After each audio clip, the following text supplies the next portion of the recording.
दोस्तों आरती अंजलि अवस्थी के आज के एपिसोड में आप लोग देखेंगे कि अंजलि सारे गुंडों को मारने के बाद धर्मराज आहूजा को फ़ोन करती है और बोलती है कि इस बार भी तू कामयाब नहीं हो सका। वैसे तो मैं तेरी माँ नहीं हूँ, लेकिन तेरे जैसे औलाद को कोई माँ जन्म देना भी नहीं चाहेगी, लेकिन कल से मैं तुझे माँ के रूप में नजर आऊँगी।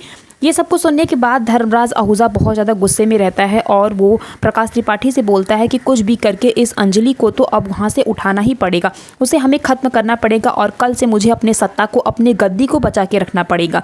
दूसरी ओर देखते हैं कि साधिका गिन्नी के लिए चाय बनाती है। गिन्नी को चाय पीते हुए देख के साधिका बोलती है कि उस अंजलि की क्या औकात जो कि गिन्नी के सामने टिक सके। गिन्नी, चाय में शक्कर कैसा है? गिन्नी बोलती है कि आप इतना मीठा बोल रही हैं कि आपके बोली से ही सब कुछ मिठास हो गया है, शक्कर की कोई ज़रूरत नहीं है। वैसे इतना मीठा मत बोलिए, नहीं तो मुझे शुगर हो जाएगा। और गिन्नी अपनी प्लानिंग के बारे में बताने लगती है कि वो एक एक करके राघव राजपूत, उसके बाद गणेश अवस्थी, उसके बाद अभय, सबको अपने घर में ला देगी। तभी धर्मराज आहूजा गिन्नी को फ़ोन करते हैं और बताते हैं कि वो अंजलि एक बार फिर से बच गई है। गिन्नी बताती है कि अरे वो बहुत ताकतवर है, उसके लिए आप गुंडे मत भेजिए, आप तो उसको पीछे से वार करिए। वैसे भी आप एक मंत्री हैं ना, तो आपको सामने जाना शोभा नहीं देता है, आप अपने तरीके से काम करिए, उसको उसके पीछे से वार करिए। अब उसके बस्ती में राशन पानी भी भेजना बंद कर दीजिए और उसके बस्ती वालों को उसके खिलाफ ही भड़काओ।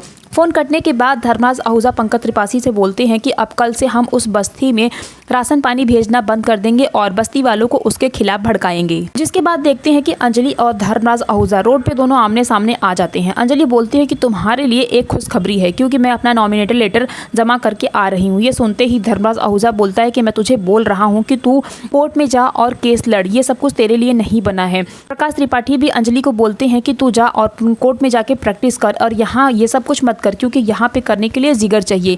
प्रकाश त्रिपाठी के ऊपर अंजलि हाथ उठाती है और वेद भी रहता है, वो भी अंजलि की ओर से बोलता है। जिसके बाद वो बोलता है कि यहाँ पे बहुत बड़ा तमाशा मत करो, क्योंकि पीछे देखो कि कौन खड़ा है। धर्मराज आहूजा पीछे घूम के देखता है तो वहाँ पे मीडिया वाले खड़े रहते हैं। अंजलि बोलती है कि हाँ अभी बोलो क्या बोलना है तुम्हें, क्योंकि अब सब कुछ लाइव कास्ट चल रहा है, तो बोल कि तुझे क्या बोलना है।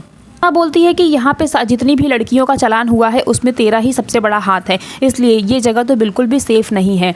धर्मराज आहूजा से मीडिया वाले पूछते हैं कि ये क्या जो आपके ऊपर इल्ज़ाम लगा है वो सब कुछ सही है? धर्मराज आहूजा बोलते हैं कि नहीं, ये सब कुछ गलत है। धर्मराज आहूजा के जाने के बाद मीडिया वाले अंजलि के पास पहुँच जाते हैं, लेकिन अंजलि बताती है कि अब मैं मैदान में आ चुकी हूँ और ये धर्मराज आहूजा का जो करप्शन है वो सब कुछ मैं बंद करवा दूंगी, मैं सब कुछ सही कर दूंगी। तभी देखते हैं कि अंजलि को हॉस्पिटल से फ़ोन आता है और पता चलता है कि उसके पापा पूरी तरीके से पैरालाइज हो गए हैं और तो और उन्हें हॉस्पिटल से भी निकाल दिया गया है। ये सुनते ही अंजलि रोने लगती है और सोचती है कि गिन्नी ये क्या कर रही है, उसके पापा के साथ में ये सब कुछ कैसे हो सकता है। जिसके बाद वेद और पद्मा समझाते हैं कि ये सब कुछ एक चाल है जिससे कि आप राजनीति में ना आ सके, ये सब धर्मराज आहूजा और गिन्नी दोनों मिलकर कर रही हैं। अंजलि बोलती है कि कुछ भी हो जाए अभी हमें हॉस्पिटल में पहुंचना चाहिए।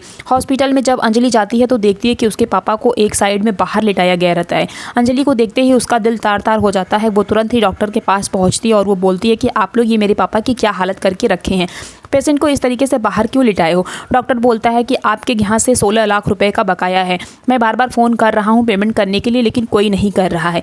ये सुनते ही अंजलि बोलती है कि एक दिन में 16 लाख रुपए, आप लोग ऐसा क्या कर रहे हैं? और वो डॉक्टर के ऊपर हाथ उठाने लगती है, मारने लगती है। लेकिन तभी यहाँ पे सारे गार्ड आ जाते हैं और वो अंजलि को पकड़ लेते हैं। लेकिन तभी देखते हैं कि वेद उसको बचाते हुए बोलता है कि ये एक नारी है, आप इनका सम्मान करिए, आप इनके ऊपर ऐसे हाथ नहीं उठा सकते।